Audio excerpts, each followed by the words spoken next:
Hi, this is Shushil from Quick Excel Tally with Shushil. If you're not subscribed to my channel, subscribe to my channel Quick Excel Tally with Shushil. In today's video, I'll be explaining to you how can I use equal to using conditional formatting. As you can see, this is my data. You can download this sample data from my description.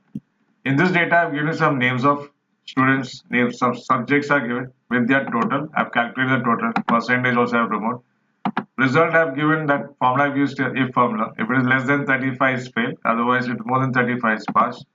So whenever it's written pass, I would like to have it in blue color, and whenever fail is there, I would like to have it in red. Because I would like to have as a font color, not as a fill color, font color. You can give both if you want, but I want only font color over here. So you select this range, that is the result.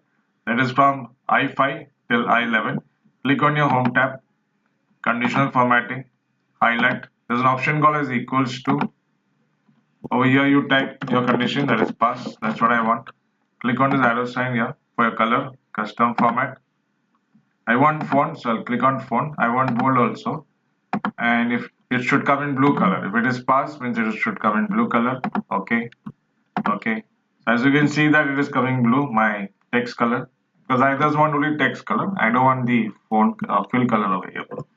After that, my next statement is fail. Again, I'll click on my home tab, conditional formatting, highlight. Again, I'll click on equals to, and over here I'll write out your fail. Click on this arrow sign here, custom format. Font again, I want it in bold letters. Color I want it in dark red, so I'll go for dark red.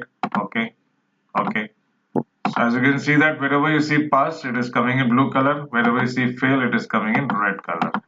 So this is how you can use this option of yours called as equal to by using of conditional formatting. If you find this tutorial helpful, give a like and subscribe to my channel Quick Excel Tally with Sushil. Thank you for watching and I will see you in the next